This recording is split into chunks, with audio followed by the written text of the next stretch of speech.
The Soviets and Americans will hold at least one discussion in the new year. A jailed lawyer's mother may be able to get reimbursement, and now children are taking the advice of American Express commercials. I'm Holly Stern for KIK Info 107. It's 12 o'clock, -3 degrees.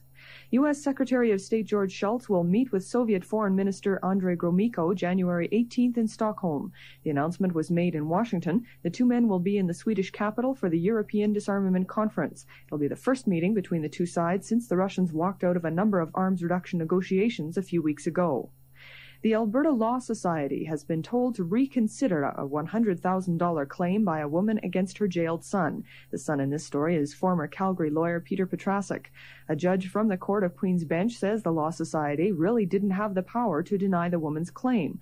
Doris Petrasuk says she was a client of Petrasuk's law firm and qualifies for reimbursement from the Society's assurance fund.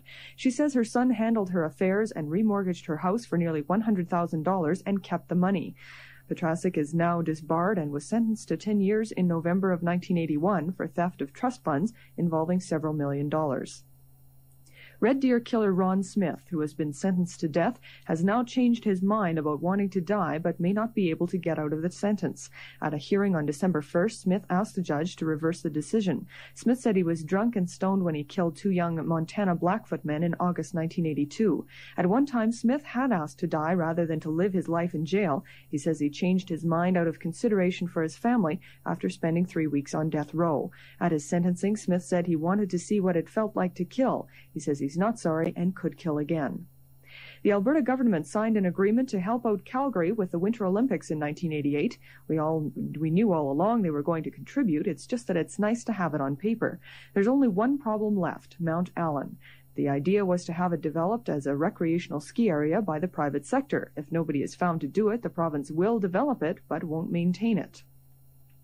Volunteers are trying to salvage a bunch of toys from the Red Deer dump. They had been donated to the Salvation Army by the Red Deer Christmas Bureau, and no one is saying how they wound up in the dump. The Christmas Bureau was upset when they found out where the toys went. They say if the Army didn't want them, they should have given them back. None of the toys was new and some were broken, but the Christmas Bureau says most of them could have been used. Two politicians made New Year's resolutions yesterday. Premier Peter Lougheed wants to get back to basics. He wants to curb the provincial deficit and improve the quality of education. Lougheed also said the provincial government would promote Alberta exports. Prime Minister Trudeau made another pitch for world peace. He didn't talk about anything like unemployment or inflation. Trudeau said world peace won't be possible until Western societies and communist nations learn to coexist. Calgary Transit and Molsons have a New Year's deal for you. Getting home on New Year's Eve won't cost you anything if you ride with them. The deal takes effect at 8 p.m. and runs till 4 a.m. It's a good idea to take the bus if you're drinking because city police will be out in force with double the usual number of patrols. Liquor stores close at 6 p.m. on New Year's Eve, and the zoo is one of the only recreational spots open New Year's Day. On Monday, there's a bank holiday, so remember that one.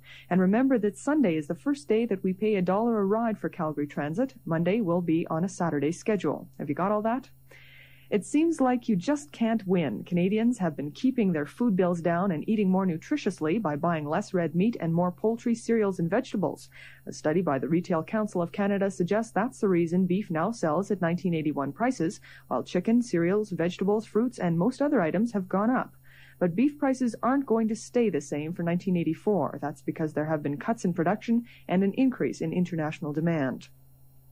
This will be a nice warm weekend when it's compared to the last one. The city should get a high of 2 above today, and the above normal temperature should hang around through Sunday. But it's not going to be so nice in the mountains. Snow and 50-kilometer-an-hour winds are making driving dangerous today. There was an accident on Wednesday up there. The icy roads were blamed for a head-on crash 24 kilometers west of Banff. 1 man died and 2 are in hospital. And Arthur Grant of Quincy, Massachusetts, doesn't have an American Express card, so you can imagine his surprise when his 12-year-old son was able to get one. Scott Grant simply filled out an application saying he was 41 years old and earned $50,000, and the card was his. He has no plans to use it, though. The card is hanging in a plaque on the wall. He says he got the idea from TV ads that he says made it look as if anyone could get a card. That's the news. I'm Holly Stern for KIK Info 107.